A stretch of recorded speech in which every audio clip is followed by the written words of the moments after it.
Hey guys, it's John and Jackie of OpenLove101.com. Welcome to our show. And today our guest is Dr. Zhana. I'm so excited about this, guys. I can't even hardly stand it. You don't even know how long I've been wanting to talk to this woman. And she's got such a laundry list of stuff that she's accomplished. I'm just going to have to read it because it's amazing. And I'm so excited. Anyway, so today we're sitting down virtually with Dr. Zhana. And Dr. Zhana is an NYU adjunct professor of human sexuality and the creator of Open Smarter, which is an online course that guides couples and individuals through a safer opening up journey, which is amazing. She holds a PhD in developmental psychology from Cornell University, and her scholarly work on non-traditional relationship styles has been published in several peer-reviewed journals. Again, amazing, right? She's also a lifelong non-monogamist with extensive experience in many types of non-monogamy. You definitely want to follow her on Instagram or Twitter at Dr. Zhana, which is Zhana. And you can also join her free online monthly Open Smarter social events to discuss all things non-monogamy with non-judgmental people from all over the world. So you can see why I'm like super excited. And all those links and everything will be here beneath the video that you're watching right now. So you don't have to write them down. You can just click on the links when you're done watching this video. Yes. And Dr. Zhana, we met you years ago at Naughty Nolans. Well, welcome to the show, first of all. We're so excited to have you here. I did over Hi. Good to be here. I'm excited to have this chat and to reconnect after all those years that we met in New Orleans. Yeah. And you were one of the presentations that we saw that we really, really loved and enjoyed. And it just really hit a note with us and many other people that were in the audience. And since that time, I know Jackie and I both really wanted to have you on our show. And so finally. Dreams come true. I'm telling you. I just threw that out in the universe enough times. Finally is listening. So let's start. One of the things Jackie read was that you've been a lifelong non-monogamous. And like lifelong, can you tell us when you actually realized this is the person that you are? Well, the realization of exactly who I am, what I am, and all that has not come immediately to me. For sure, it's a process that I think many of us go through, and I certainly had my process to go through before really being able to pinpoint and say, oh, this is what's going on. My beginnings were like with most people, I assume, growing up in a monogamous society where the expectation was that if you get into a relationship, you're going to be exclusive completely sexually and romantically with that person. And all of the first partners that I had growing up, and I was a precocious little teenager, so I started young, and all of these men and women that I would get into relationships with, they always expected complete monogamy. And to me, even though I didn't have the words at the time, these were not things that were discussed when I was growing up. I'm from Macedonia. It's a small country in Southeast Europe, fairly traditional in its attitudes, not religious. So no religious shame and guilt the way I have seen now in the US, but still very, very patriarchal, very traditional, and very standard norms of what's okay and what's not okay. Sexually, lots of sexual double standards for women compared to men and what we were allowed to do. But within that whole context, there was no language, there was no conversations, no labels, no communities that I could join or be a part of. But from those beginnings, from those very first partners, I was always trying to open up my relationships, honestly. Monogamy kind of never seemed to make sense. And I would kind of try to get my partners to either allow each other to play with other people, or I would suggest threesomes or foursomes or some other kinds of group play scenarios. And they thought I was crazy. They would look at me as if I were an alien. And I after a while, I started to think that, okay, there must be something wrong with me too, because nobody else seemed to resonate with the things that I was curious about. And I would like to say that I was able to stay faithful in those relationships and stick to the norm that I was being given and the expectation that my partners were having of me, but I wasn't. Those desires, those interests for me were just too strong, and maybe I just wasn't able to control them at the time. And so I ended up cheating in those first years. So probably the first 10 or so years of my life, my sexual and romantic experiences in Macedonia were filled with a lot of infidelity. That was my beginning with non-monogamy, because that is a form of non-monogamy. That is true. And there was no other option. The other option was to suppress my desires and maintain that monogamous facade.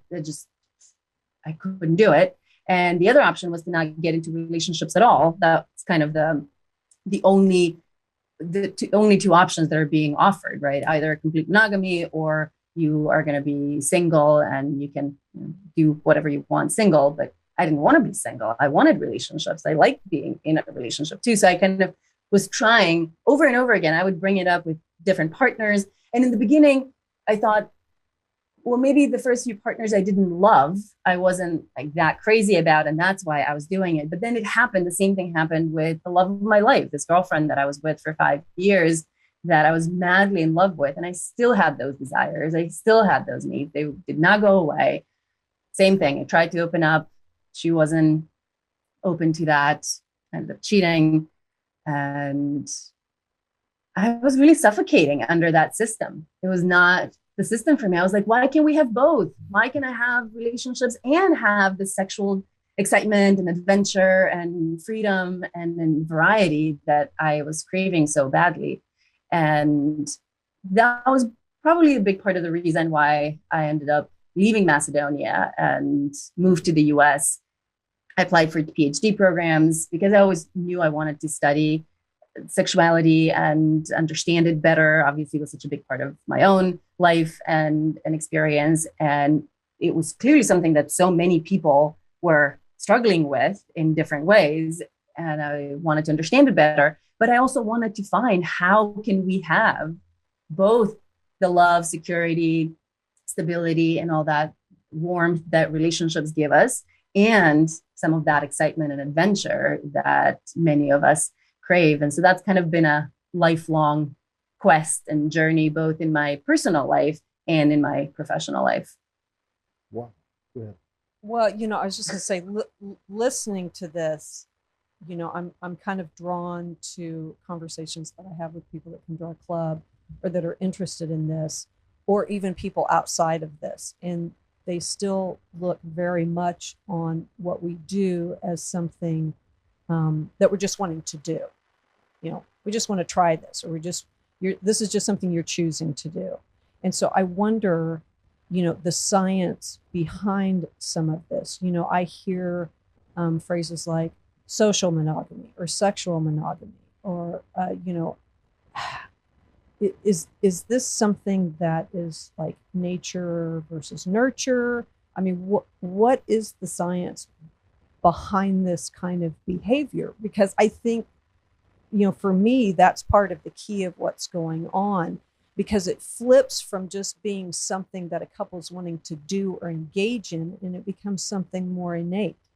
Like, Of course you want to do this, is because this is how you're wired. This is how we're all wired, So I'm just wondering what your thoughts are on that, especially since this is something that you study extensively. Yeah, I'm so glad you asked, because it is a big misconception that a lot of people have in terms of where some of these desires and interests come from.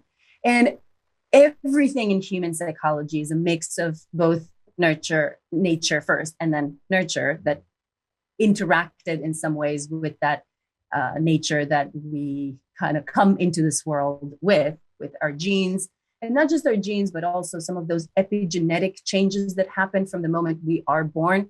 Anything that happens in utero after the zygote is formed all of that has some level of impact. So we come born, 9 months later, already with some level of our genes having interacted with our environment to create who we are. And then from that point on, the environment continues to interact with our genetic predispositions to shape and form exactly in which directions we are going to go.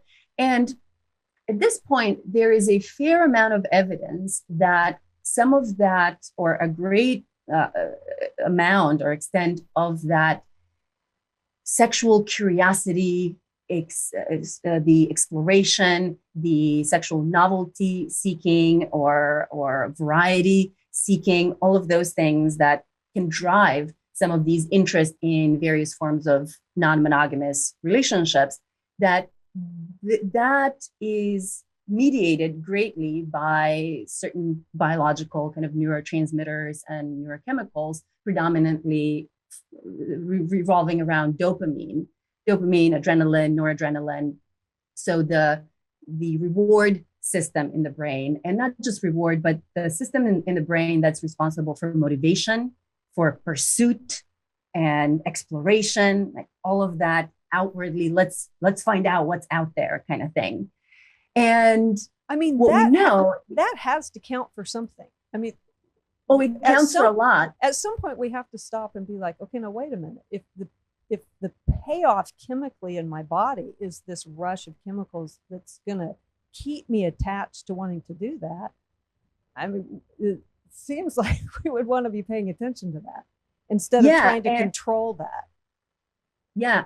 It's really fascinating, and we're learning more and more every day, but we do know that dopamine, the dopaminergic system, is greatly under genetic control, that there are different types of dopamine genes, dopamine receptor genes, and some of those versions of those genes are linked to higher exploration, higher sexual and other types of exploration. Other forms of those genes are linked to lower levels of need and desire for that kind of exploration. And humans differ. Some of us ended up with the more adventurous versions of those genes. Some of us ended up with less adventurous versions of those genes. And there's some brand new evidence that's just coming out that's actually finding that dopamine is one of those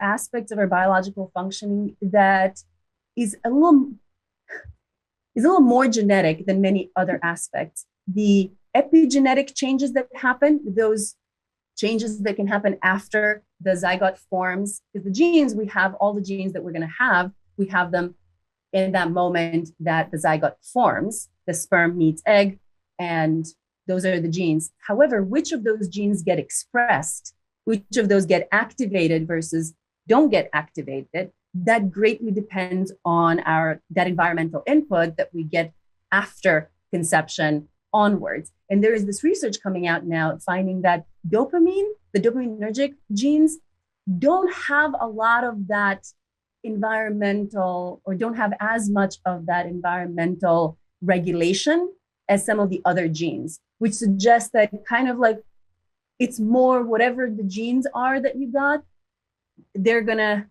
that's what you have, as opposed to some of these other genes, which may get more regulated by the environmental input. So even though every other aspect of our behavior has some biological predisposition in itself as well, but it sounds like some of this, that sexual and not just sexual, but just the general drive for risk-taking and sensation-seeking and novelty-seeking and having different kinds of experiences, that is greatly, to what extent we want that is greatly genetically determined. That is really interesting. So as far as... And most people, I'll just say this one more thing. So everything exists on a spectrum, right? How much of this we want. Some people want very little. Some people want a lot. Most people are in the middle. So this is one of those traits that's a bell curve that's normally distributed, where few people are at the extreme low and extreme high ends of that spectrum, and most people fall somewhere in the middle. So there's like maybe 15% who are very low on this novelty seeking and exploration need, about 15% or so who are very high on this, and then about 70% of people are kind of in the middle. So where would you put yourself on that belt? I'm about 4 standard deviations to the high end of the spectrum. I'm very, very high. Okay. I've been extremely high my whole you're life. high too. Yeah. Where are you? I think John is like, he's up there somewhere. I mean, because And you, Jackie? You know, I think I probably am, but because of the way I was raised, it was so repressed that I still battle with, am I supposed to be doing this? As opposed to, this is what I want to do. There's that kind of internal argument that I'm still having. You're still experiencing that. Yeah. And I'm more along, I think I was raised more like you, Dr. Zhana. I didn't really have any societal input about what was right or wrong. I wasn't really, I was raised with religion until about 3rd grade. And then I left the church, and I just wanted to study the way I wanted to study without any outside input.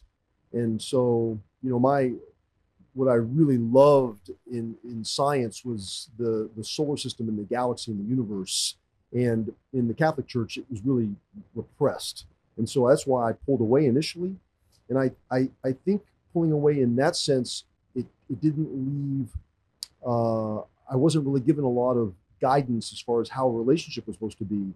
So I just went with the flow. And what you described is how I felt.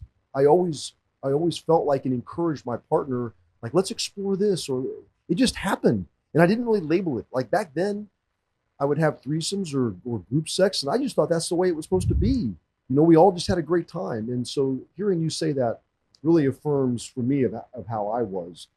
But then I wonder, like the people that you talk to about it, do you feel as though, or do you have any sense of, were they being honest about who they were, or were they just expressing what they felt like society would want them to say? Which people? Like the people that you would, in your relationships, that you tried to encourage to maybe push the boundaries of sexuality in sex or in relationships. It's so hard to know, obviously, and especially at that time, like this is what people are saying. And so you're like, okay, I guess that's what you want. But I was a kid. I was, 15, 16, 17 myself. Like, what did I know? And I think, probably some of those people were on the lower end of the spectrum. Right. And so it was more authentic to them to not want some of those things. And I think a huge part of that was also the societal upbringing, because really, even though it wasn't a religious place where I grew up, that was not okay. None of these things were okay. The only okay way to have sex was in the context of a long-term, loving, serious, heterosexual relationship. You didn't have to be a marriage or end in a marriage. That was preferable, but it needed to be a long-term, serious romantic relationship, and it's just the two of us, and it had to be heterosexual. Nothing else. No kink was allowed. No bisexuality or non-heterosexuality was allowed. And so all of that repression clearly impacted a lot of these folks. It's funny, my girlfriend who I mentioned, the love of my life, who I really would have loved. I mean, I could see myself growing old with her, and it was such a great relationship. We're so compatible on so many levels, except that one thing. And she would always say this thing to me. She had this line: when you truly love someone, you don't desire anyone else.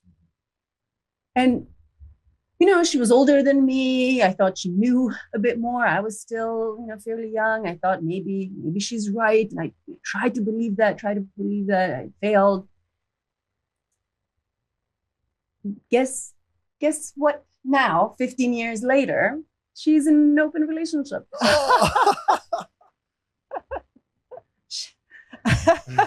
I know. Like, where were you 15 years ago? I guess it's just proof that we're really fluid when it comes to these, this, when we talk about relationships, how we grow and morph and alter what we think we know in one phase of our life can be completely different. If I look at myself today and how I am, and if you had told me in my 20s that I would be able to do this, what I have been able to internalize and make sense of being able to do that since I had been taught something completely different. And so it kind of brings up my next question. You know, you talk about how open you were in your relationships, you know, as you were growing up and becoming sexually active, and really looking forward to that variety, and really enjoying and learning from that.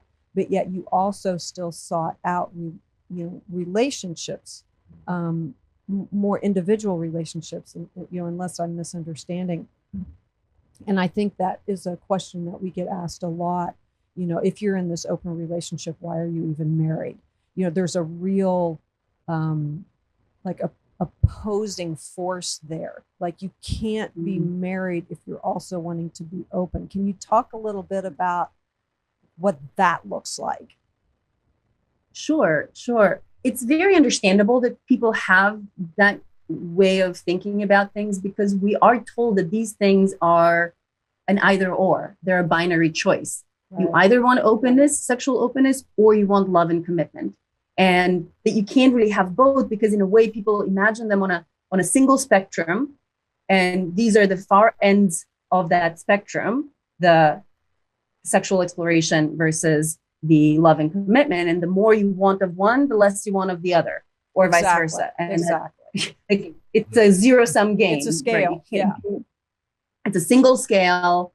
And when one goes up, the other one goes down. The more sexual exploration you can get, the less commitment you can get, and vice versa. Right. What I need people to understand is that these are two separate things. They are separate things. Our need for connection, for love, for commitment, for stability, for security, for dependability, trust, having that one person who's going to be there for us and we can rely on, that we can build potentially a family with and grow old with, all of that, that's a separate need that humans have from the need to experience sexual excitement, pleasure, variety, novelty, different kinds of experiences, different kinds of people. They're two separate things. Okay, you're going to have to really explain that for the audience, because people are going to be like, no, they're not. You know, because we're raised that feeling, you know, sex is love and love is marriage. So there's no way those can be two separate things. So how are they two separate things? Sex and love are not the same thing. They are different systems in the brain. They serve different functions, evolutionarily speaking, to some extent. So the desire for exploration and sexual excitement and all of that, as we just talked about, is primarily driven by the dopamine systems in the brain, also helped by testosterone and other things that might help, like this sexuality and sexual exploration, excitement, curiosity. The need for stability and security from our relationships and the long-term attachment-based love that goes with romantic long-term relationships, that's more mediated by the serotonin system, and to some extent, maybe estrogen as well. And by the way, we all, men and women, have both testosterone and estrogen, and so they play a role for everybody. But they are separate systems. The sexual exploration system is meant to help us find partners that we can have sex with and potentially make babies with, right? So that's kind of what these hormones are set out to do, and that's what that system in the brain is developed for. Whereas the attachment system, the long-term love and attachment system, is there to keep us together long enough to care for those children that might be born and provide the stability and the security of having someone to rely on, because humans are a social species and we need these long-term bonds and connections in order to thrive both physically and psychologically. And so they really are different systems in the brain. They serve different functions. They are somewhat independent. They're not completely independent. Of course, good sex can lead to long-term love and attachment. Of course, they're connected in that way. The other way around is also true. When we get really attached to someone, even if we didn't initially, for example, even if we weren't like attracted to them initially, we didn't really want to have sex with them, but sometimes you get to like someone, right? You get to become very close and intimate and loving towards them. And that creates desire for them and might make us actually want to have sex with that person as well. So the two systems are absolutely connected, but they're different, distinct systems. And people can be high or low, medium, or high on both or neither. Like we can, like, how much security and stability I need is separate from how much exploration and excitement I need. And yeah, they just exist as two separate spectra and continua that make us the whole person that we are. Because if we only address one of these needs, then we are neglecting a big part of ourselves, that we're basically sacrificing a big part of ourselves, and we cannot be our whole selves. You know, and you're talking about the connection, I think you talk about social monogamy is the word that you use when it comes to that, right? And I have, as Dr. Zhana is talking there, I really feel like I'm way up here. I really need this relationship that you and I have. I need that comfort of coming home to you, and the comfort, you know, waking up in the morning and having breakfast together, and our talks and things, our travel and things we do together. I really need that. On the other hand, I mean, I'm high up here. On the other hand, I really need the exploration of sex and the variety of sex. And even for me, I think sometimes it may not lead to sex, but just having conversations with all these people out there, I just really thrive on that. Meeting someone new somewhere and just like talking to them and hearing their story and sharing my story, because she's never heard it before, or he's never heard it before. You know what I'm saying? Mm-hmm. I'm high on both. Is that unusual? Yeah. No, not at all. Not unusual at all. But most people are high on that need for security. So unlike our need for sexual exploration, which is that bell curve with most people in the middle, with security, most people are actually high. Yes. Right? So if most people are high on security and medium on adventure, then there's probably about 10-15% of people who are like you and I, John, needing high levels of security and also high levels of exploration and adventure. Most of the population on the planet, if this is how these traits are distributed, right, in humans, the majority of people, about 40 or 50%, find themselves in that. If you cross these, you know, you can imagine kind of crossing the need for stability and security and the need for adventure and exploration. And so most people, about 45-50%, would find themselves in that area of high need for security and medium need for adventure, because most people are medium on adventure. So that's where most people would be. Right.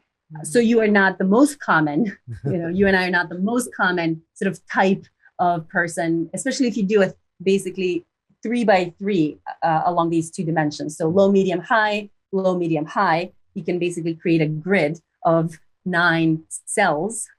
Yeah. If you cross those two variables. So yeah, the people who are high security and high adventure, probably about 10% of the population, 10-15. Then high security but medium adventure is probably about 40-50%. And then another 10-15% people who are high on security but low on adventure. And those are the people for whom monogamy is perfect. Okay. Right? If you don't need a lot of sexual adventure, and then especially if you're well matched with your partner. So this is now important, right? If you don't need a lot of adventure, sexual adventure, but sex is somewhat at least important, or sexual satisfaction and pleasure is at least somewhat important, then a monogamous relationship can work really well for those folks.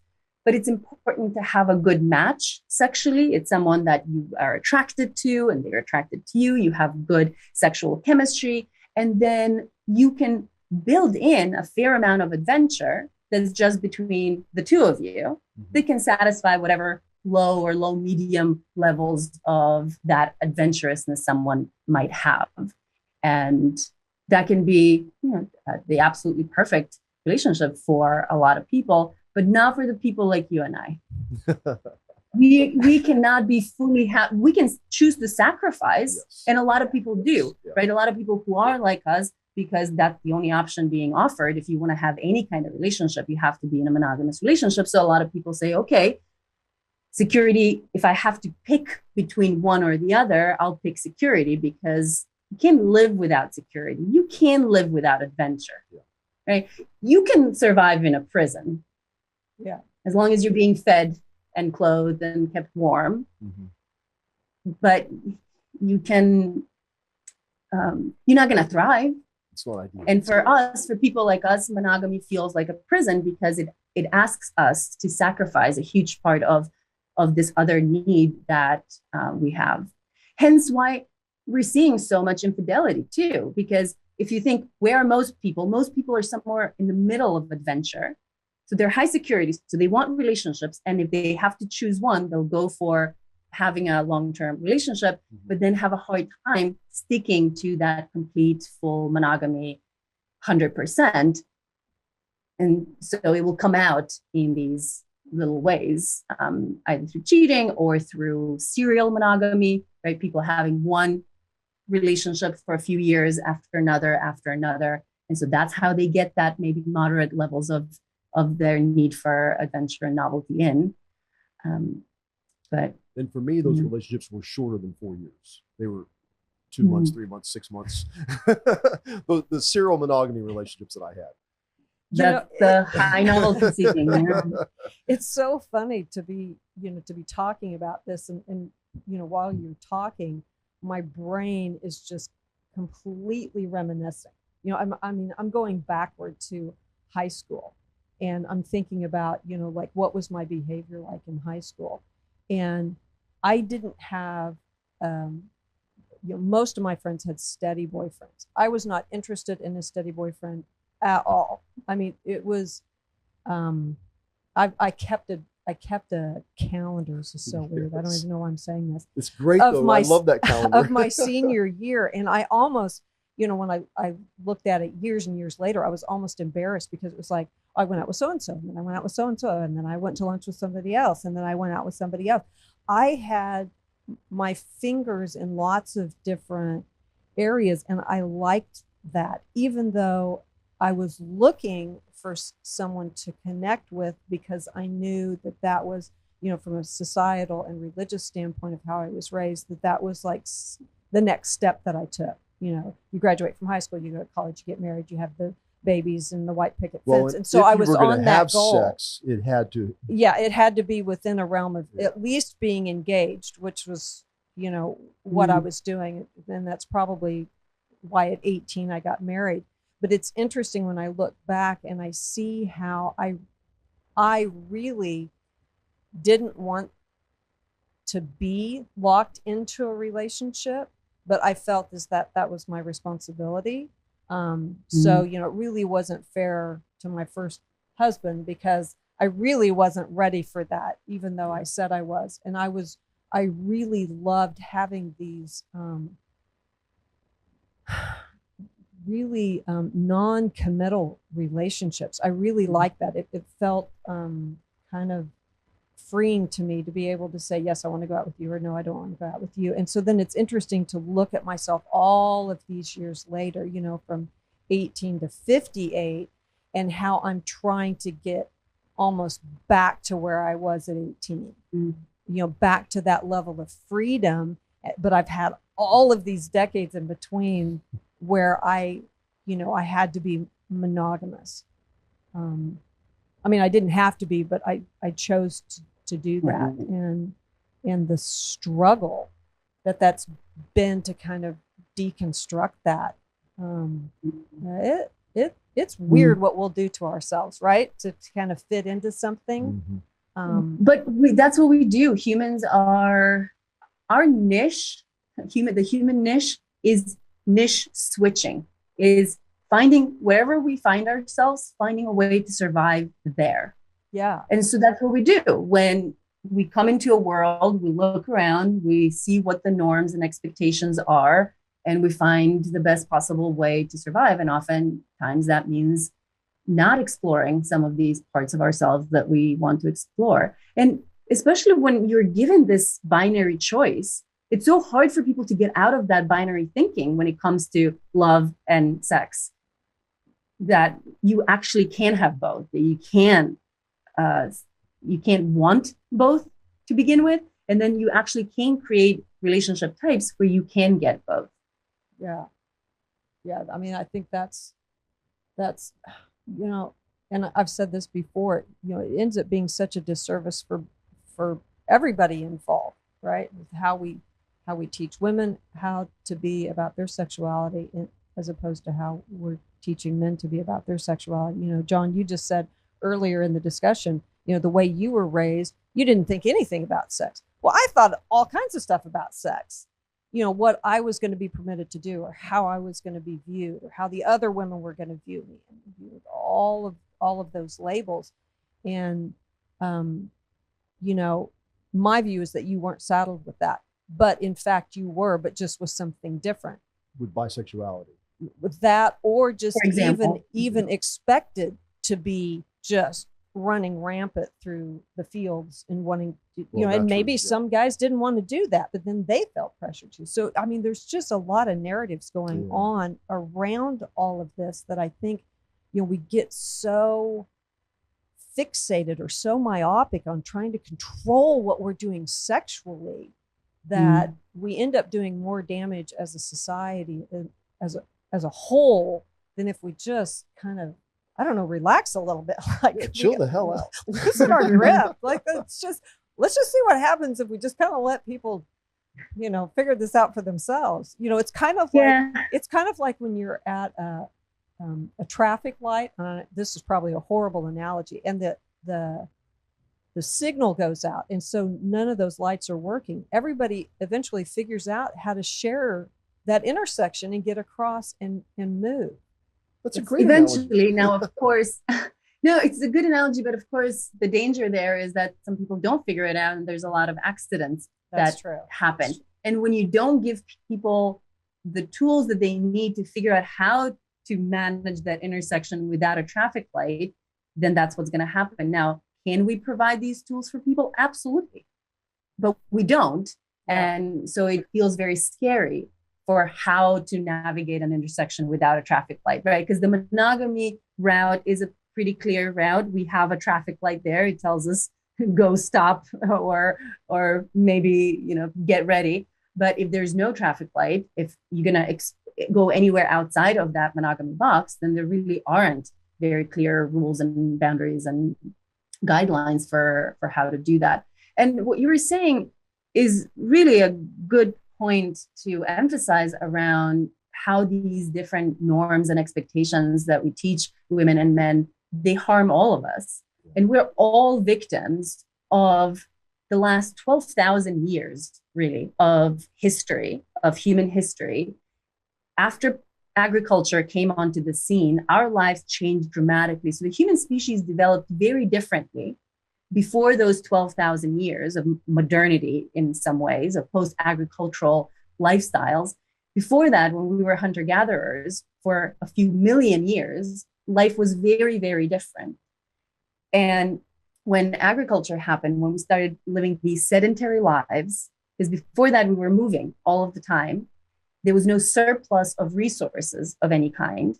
Everything that you gathered or hunted, you ate within a day or two. There was nothing to pass on to anyone, and people just kept moving around. And women and men contributed equally, if not more. Actually, women, there's research suggesting that women contributed more calories because their gathering and trapping small animals was more reliable form of bringing calories than the less reliable form of hunting big game. And so the role that women played in those earlier cultures was much more egalitarian, much more similar to the role, the status that men had.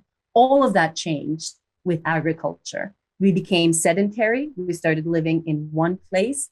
We started accumulating resources. We worked way harder. We put in a lot more hours of working, working as we did. Yes, absolutely. And we had to deal with diseases that didn't exist before, and density that didn't exist before. So lots of issues, but the shortest way to tell that story is we started accumulating resources, which were now in the hands of men, not women, because agriculture was something that men really could do, especially with the plow, and because of greater physical strength. And these resources that now men had could be passed on to their children. And it became important whose are those children, so that because now men had the power to restrict women's sexuality, and they didn't have that certainty around who their children are unless they kept their women as chaste as possible and as kind of segregated and isolated from any possibilities that they would be sexual with anyone else as possible. It just kind of created this system that we are still reeling from, and that we are just starting to unpack and undo a little bit in the modern world, with women and men finally starting to have more equal rights, and sexual and non-sexual equal rights, and power, economic power, status, money, resources, women no longer depending right on men for resources the way we have for the past 12,000 years. Not before that. Before that, really, it was a very different kind of world, but 12,000 years is, in one hand, a blip in our evolutionary history, right? We separated from chimps and bonobos about 6 million years ago. So 12,000 years compared to 6 million years is nothing. Genetically speaking and all that. So we still carry a lot of those needs, desires, tendencies that were with us for those 6 million years. But at the same time, 12,000 years of very intense pressure and collective learning of what is okay and what is not okay once the norms change. That is not something that we can just easily erase in a day, in a month, in a generation. So that's what we're kind of doing right now. We're slowly undoing some of that and finding ways to live in a way that is authentic to us, and understanding that the closed monogamy option is just one of several options, that the landscape of the map of relationship options is larger than that. And that even though that closed monogamy land on this landscape is a good destination for some people, it's not the best destination for many other people. And there are some other destinations that people might want to go check out that might be more in line with who they are and what their needs are. Do you feel like that landscape is changing? I know for me, when I was first introduced into, this world of non-monogamy, there was so much focus on the description of non-monogamy as being you're having sex with other people. So there was a really high emphasis on sex. You still get it in the media. You still get it in programs. If they want to do a topic on people that are non-monogamous, they tend to want to introduce a couple that's never done it, follow them through an experience, and they're shocked, and then they want to talk to them. They don't want to talk to the couple that's been like this for 2 decades, or they've been like this for 50 years. They don't want to talk about the relationship side of what's taking place, or what that couple has, been able to construct as far as foundation with the relationship in order them to even have the topic of non-monogamy and being together. And I feel like that's an avenue that is maybe being given more prevalence now. Like maybe if we can get more of us that are in this, non-monogamous land on board and okay even with what we're doing, so that we can say, of course I'm in this relationship. Why wouldn't I be? Of course I'm designed to be like this, or, to really be able to stand on our own 2 feet, so that we give credibility and we give validation to what we're doing, instead of being so pushed still by society's projection of they're going to tell us what it is instead of us telling them what it is. Right. Yeah. And it's understandable to some extent. The sexual piece is always the more sensationalist and more like, oh, I know. what's going, all It was those exciting. orgies. Yeah. Yeah, all those orgies, all those, crazy, whatnot. So I'm not surprised, right, that the media often wants to focus on that. But the reality is there's so much relationship related stuff that needs to happen in a relationship in order to be able to even have these conversations. Right. And there's so much that monogamous people, or people who choose to be monogamous, even if that's not their ideal sort of quadrant, but even if they choose to make that to make that trade-off for themselves, they can learn so much about how to have high quality relationships if they had some of these conversations, if they took some of the lessons that we are now all learning as we're navigating these non-monogamous types of situations and relationships, that monogamous people can really learn from, like how to have some of these open, honest conversations without being judgmental about what our fantasies are, just like discussing our fantasies, even if we never act on them. A person needs to be able to share these aspects of themselves with their partner in order to create, that feeling of acceptance and I'm normal, my partner loves me for who I am. And even that, in so many monogamous relationships, just being able to talk about some of these fantasies and never act on them, that can be the amount of adventure that person needs in order to be happy and satisfied and fulfilled. That's right. There's so much that we do around our work on overcoming jealousy, for example, that monogamous people could also really learn from, because non-monogamous people feel jealousy. We all need high security, not all, but most of us need high security anyway. And so whenever our security is threatened by anything, we then have to do the work of, okay, figuring out what's going on. Why am I feeling threatened by this? How am I interpreting the situation that maybe isn't accurate? Can I talk to my partner about what's going on? Can I get the reassurance that I need from them? All of that can happen. And what that then leads to often is growth, personal growth, as well as relationship growth.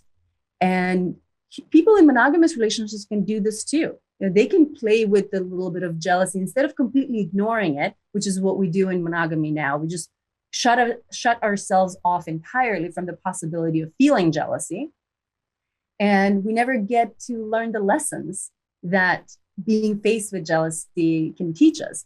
And I often encourage people in monogamous relationships to play with it a little bit, maybe a little flirtation here and there or something, and then see how that feels. And why does it feel as bad as it does? And what can your partner do to make you feel better about that? Are there some wounds, some scars, some insecurities that are coming up and bubbling up to the surface by that particular incident? And is that something that you can work on to overcome from your past or something like that? So there's so much relationship work that goes into this that makes relationships better, period. Oh, another really important example, because people in open relationships are openly welcoming in some of these potential threats, right? Your partner being with someone else sexually, or even more so if they're falling in love and like having a full-blown other relationship, like in the context of polyamory, that can be quite threatening.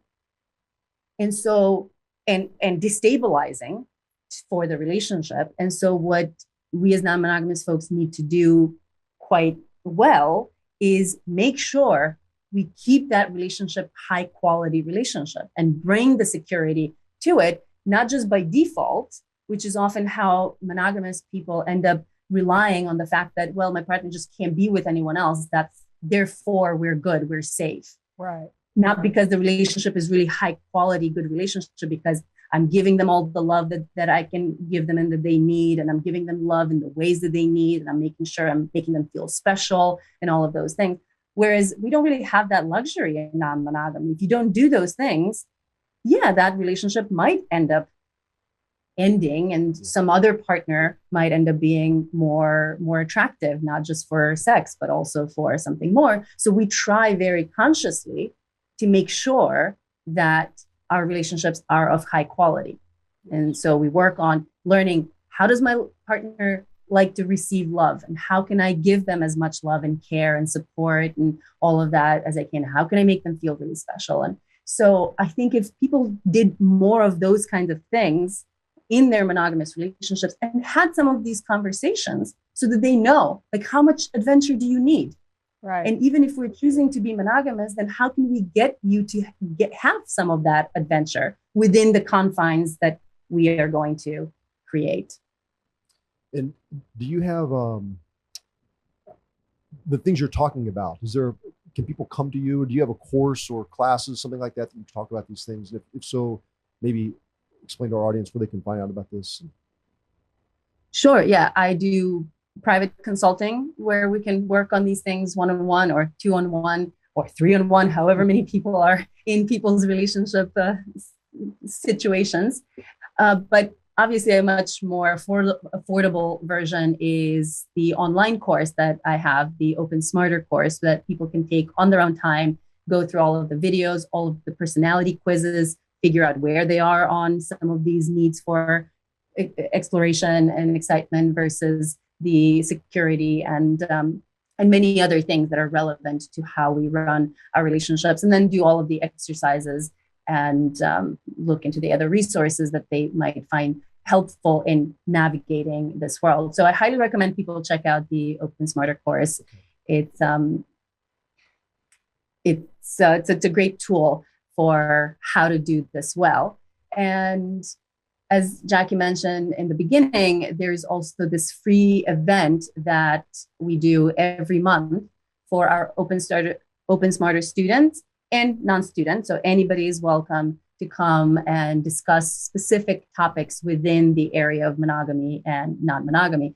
And they can get a little sense of some of this knowledge that they can get through the course, and also connect with other people who are open-minded and non-judgmental and sex positive, because it's a key aspect, key component of this process of undoing some of that shame and guilt and negativity that so many of us have grown up with.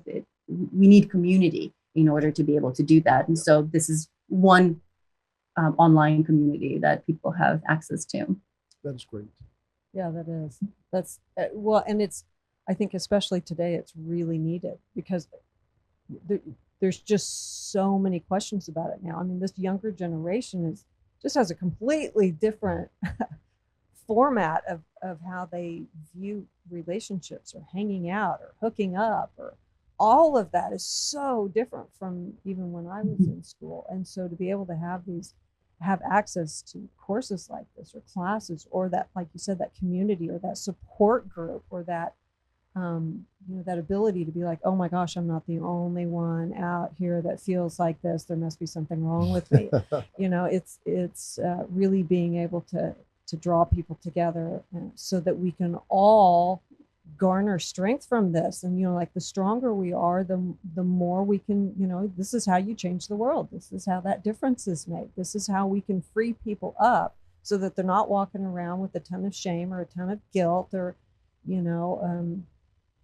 a lot of negativity because of who they are. Mm-hmm. So I love what you're doing. And I mean, I'm just so in awe of you anyway. So for you to be offering these courses, it's like, I know. And I've loved this conversation, and it really makes me want to do it again sometime and almost talk about some of the stuff that we've gone through with her. Oh yeah. On so people can see how it would work, like how that therapy would work. Cause I think that would be, we can, I talk about who I am all the time. I sometimes probably say too much. So that would be cool. So people could actually see, I see how this, how the process Dr. Zhana could help me with this, regardless of what relationship I'm in.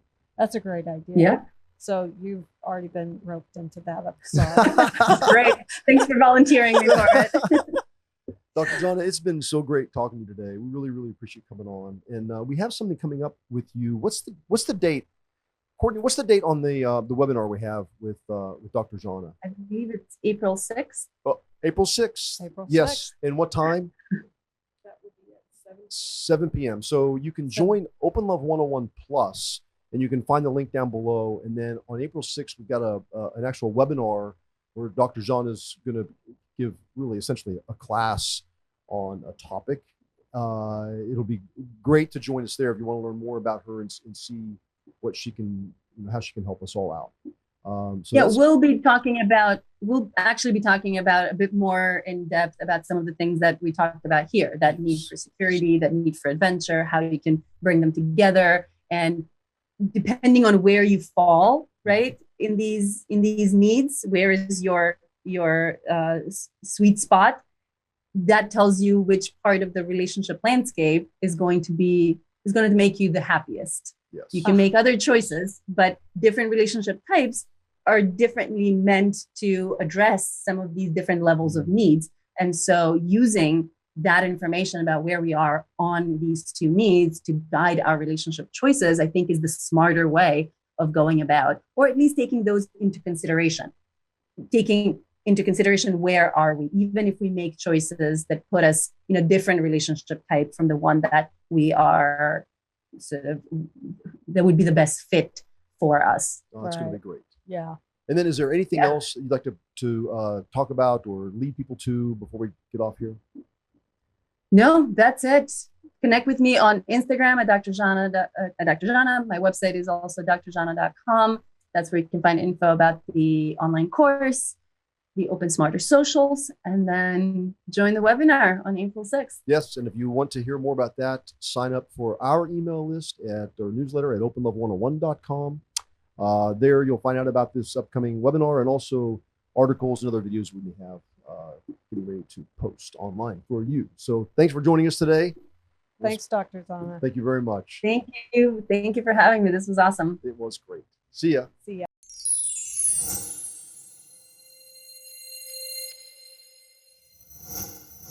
Dang, I learned a lot from that video. Subscribe and you can learn a lot more.